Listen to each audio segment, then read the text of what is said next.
Manual de Introducción al Comunismo de Roberto Vaquero. Parte 3. Materialismo histórico. Capítulo 8. El pueblo como creador de la historia. El papel de los líderes de la clase obrera, criminalización burguesa de los líderes comunistas. Los individuos con concepciones liberales, historiadores, sociólogos burgueses, defienden que la historia la hacen los grandes hombres, las grandes personalidades y que las masas tienen un papel pasivo secundario.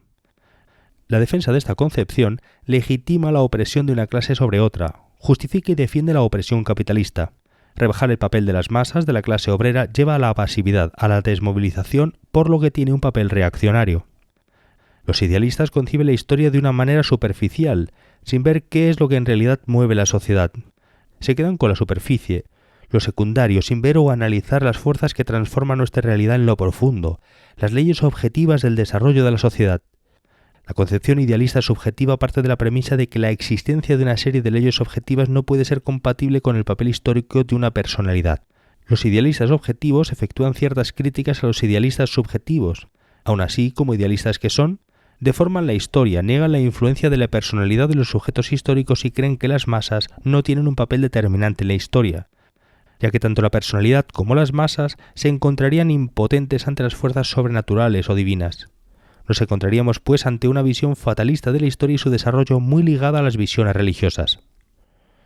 En oposición a estas visiones idealistas, el materialismo histórico marca que el hombre es el que hace la historia de la humanidad, pero condicionado por las condiciones materiales en las que vive, y las leyes objetivas que no están bajo su voluntad y solo se puede conocer, saber cómo actúan, actuando en consonancia o acelerar las transformaciones pero no modificarlas. En relación con esto, la historia no se mueve a ritmo regular, sino que tiene movimientos de avance lento y otros procesos de avance acelerado, que son los revolucionarios. Si observamos al pueblo como creador de la historia, entenderemos que la historia de la sociedad humana es la historia de la producción de los bienes materiales, de las masas trabajadoras que los producen, la historia de los modos de producción y de sus cambios a lo largo del tiempo. Por lo tanto, no son las grandes personalidades las que forjan la historia, sino el pueblo, las grandes masas de trabajadores. Aquellos que afirman que una personalidad puede transformar, por ejemplo, el desarrollo social de las masas trabajadoras, pensando en un invento que revolucione la sociedad, se equivocan. Al fin y al cabo, un invento solo se queda para la posteridad si logra calar y es aceptado por las grandes masas que lo consumen y que lo aplican al proceso productivo. Tanto el desarrollo de la sociedad como su transformación dependen como cuestión principal del desarrollo de las fuerzas productivas.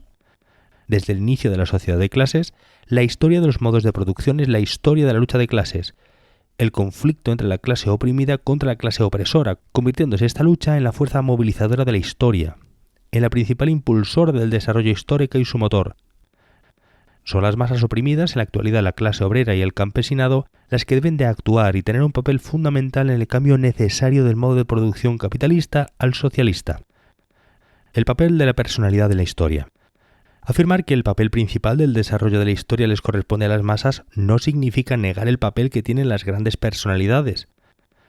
Cuanto más participan las masas en el proceso histórico, más importante será también la cuestión del liderazgo de esas masas.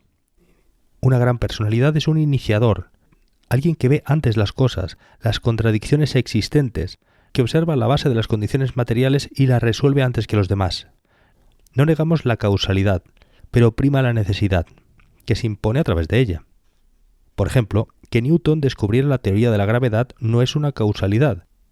Es indiscutible que existe una gran personalidad, Newton, pero es innegable que por encima de esta persona existe una causalidad. Imperaba una necesidad histórica de que esta ley de la gravedad terminase por ser descubierta. Si Newton no hubiera existido, otra persona más tarde la habría descubierto, debido a que las condiciones materiales existentes implicaban que solo era cuestión de tiempo que alguien observara de forma correcta esta ley y llegase a plantear esta revelación. Esto mismo podemos aplicarlo a los propios líderes revolucionarios. Si Marx no hubiera existido, habría sido cuestión de tiempo que otra persona, por ejemplo Engels, llegase a las mismas conclusiones iniciales que había tenido Marx sin haberse conocido. Y esto es debido a que Marx no inventó nada en su teoría, sino que respondía a una serie de análisis de las condiciones materiales realmente existentes.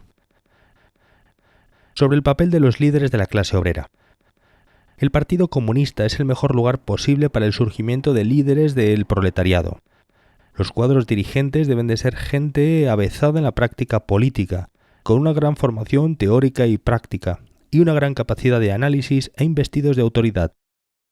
El papel de estos líderes del movimiento obrero es primordial en los momentos de auge revolucionario, por lo que los reaccionarios burgueses siempre intentarán eliminarlos para dejar al proletariado sin sus elementos mejor capacitados.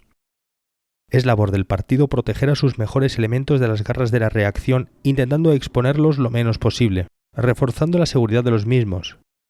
Un verdadero cuadro tarda muchos años en formarse, por lo que el partido debe de intentar proteger a sus elementos mejor cualificados. Por un lado, los izquierdistas en algunas ocasiones ponen en duda la autoridad de los líderes del partido.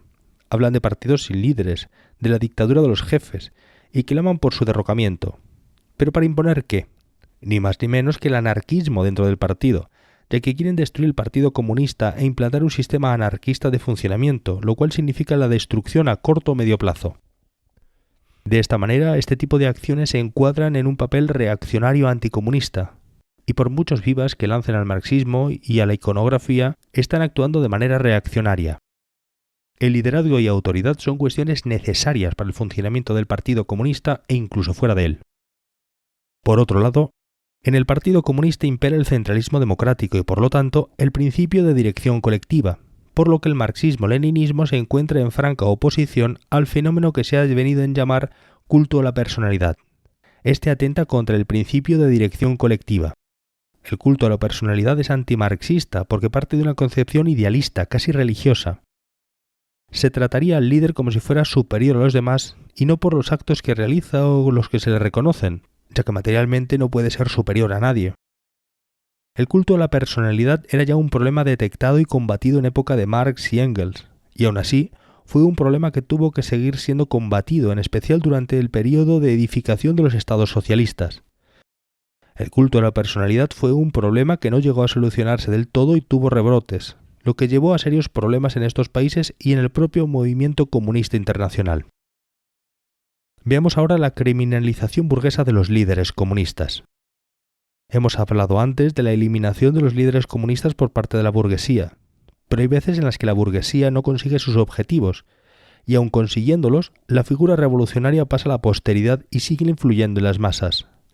Ante esto, la burguesía comienza campañas de criminalización de los líderes comunistas para enfangar su legado revolucionario y minar las fuerzas de la revolución. Hay una multitud de casos, pero el más conocido y el más acentuado es el del camarada Stalin, auténtico héroe del proletariado, comunista ejemplar y modelo para todos los que hemos vivido después de él. Sin duda, con sus errores y aciertos, Stalin es una de las personas que mejor ejemplifican la grandeza a la que puede aspirarse en la humanidad. Heroico bolchevique, teórico brillante, líder de la Revolución de Octubre, azote de revisionistas y traidores, constructor del socialismo, líder de la victoria en la Gran Guerra Patria contra el fascismo, internacionalista incansable, etc. Vemos así algunas de sus gestas. Sin embargo, la burguesía se ha encargado con ahínco de intentar destruir la imagen a base de mentiras, exageraciones e invenciones de los tipos más variados, poniéndolo como un asesino, un loco o un incapaz. No obstante, lo único que siente la burguesía por Stalin es miedo. Miedo a que se repita o incluso a que se avance más en la lucha de clases contra la burguesía de lo que él ya hizo. La burguesía tiene miedo a su derrocamiento definitivo y por eso se defiende de manera desesperada con uñas y dientes de figuras como la del camarada Stalin. Nuestro deber es defender su figura y la de todos los revolucionarios de los ataques de la burguesía. Es nuestro deber reivindicar nuestro pasado y sus líderes. Y es nuestro deber luchar en todos los aspectos por la conquista y desarrollo del socialismo.